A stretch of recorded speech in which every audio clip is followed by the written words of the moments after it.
Hello everyone, welcome back to my channel. मैं हूं श्रेया भटनागर और आज मैं लेके आई हूं एक्सेल से कुछ इंपॉर्टेंट क्वेश्चंस। टॉप 50 क्वेश्चंस मैंने अभी इसमें लिए हैं। बेसिक से क्वेश्चन है, ना बहुत ज़्यादा टफ है ना बहुत ज़्यादा इजी हैं। उम्मीद करती हूँ आज का वीडियो आपको पसंद आएगा। वीडियो प्लीज़ पूरा देखिएगा और अगर अभी तक आपने मेरे चैनल को सब्सक्राइब नहीं किया है तो चैनल को सब्सक्राइब कर लीजिए। इसी तरीके से और वीडियो आते रहेंगे।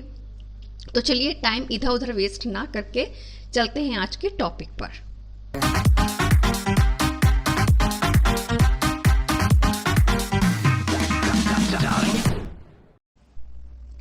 एक्सेल में एक वर्कबुक में कितनी वर्कशीट होती हैं?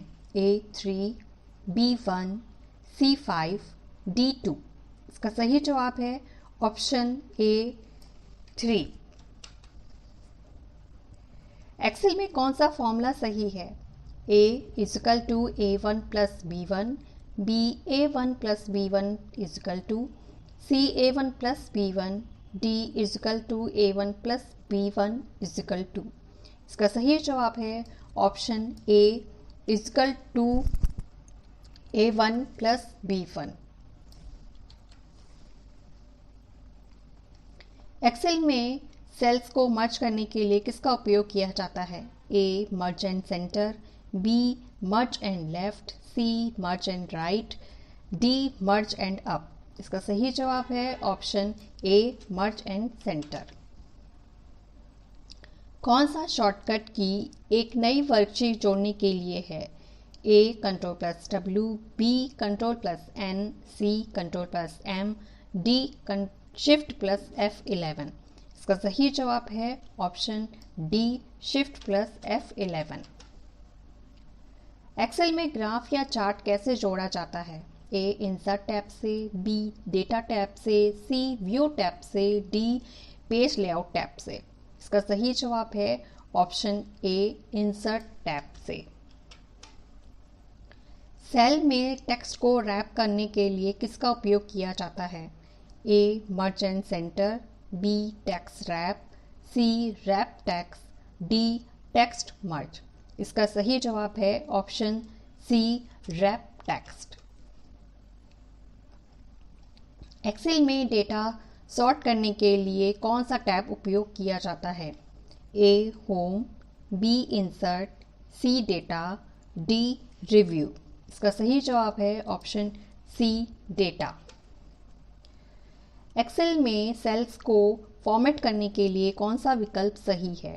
A data, B formulas, C format cells, D review.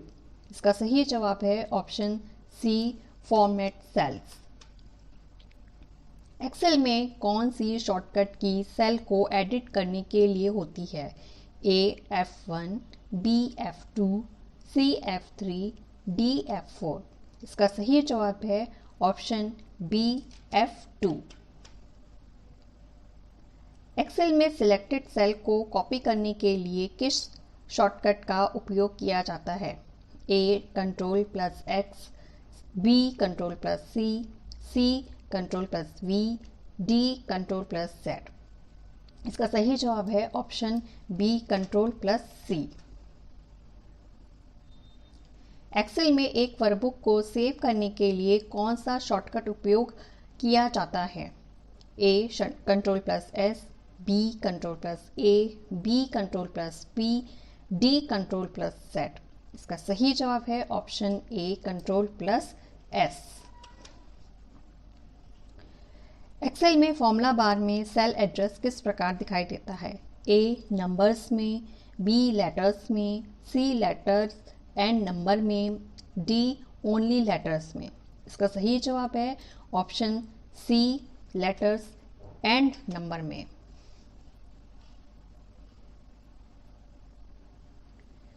Excel में सम फंक्शन का उपयोग किसके लिए होता है? A टेक्स्ट को जोड़ने के लिए, B नंबर्स को जोड़ने के लिए, C डेट को जोड़ने के लिए, D टाइम को जोड़ने के लिए। इसका सही जवाब है ऑप्शन B नंबर्स को जोड़ने के लिए। एक्सेल में इफ फंक्शन का उपयोग किसके लिए होता है?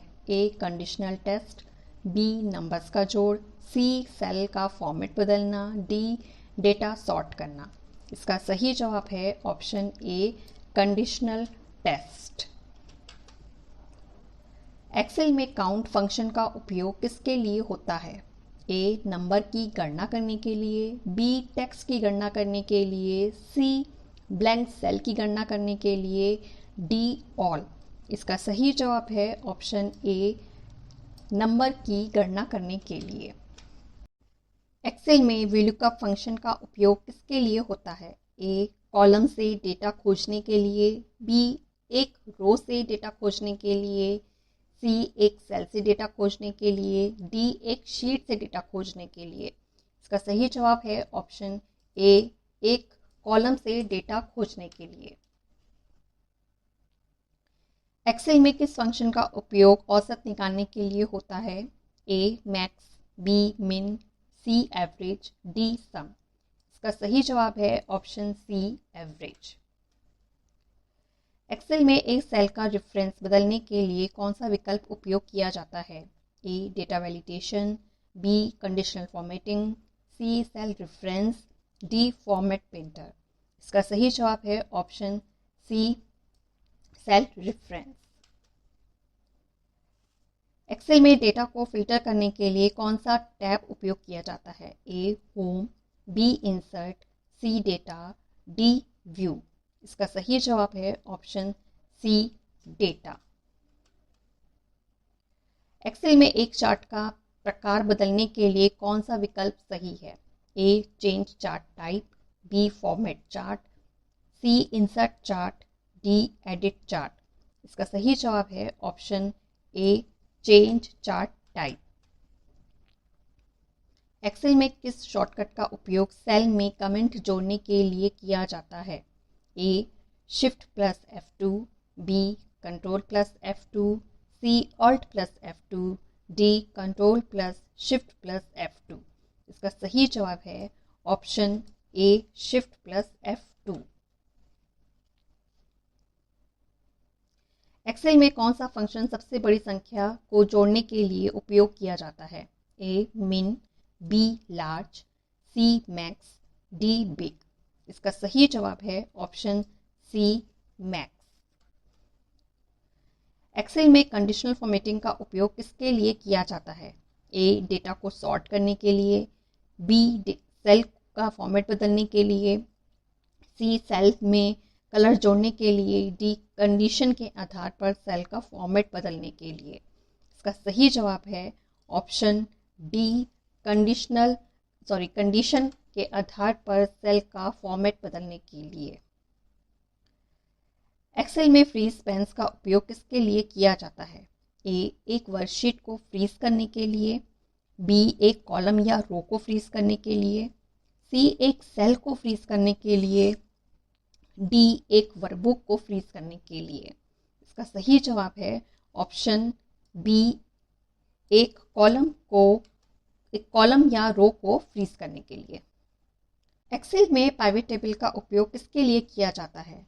ए डेटा का एनालिसिस करने के लिए, बी डेटा को सॉर्ट करने के लिए, सी डेटा को कॉपी करने के लिए, डी डेटा को डिलीट करने के लिए। इसका सही जवाब है ऑप्शन ए डेटा का एनालिसिस करने के लिए।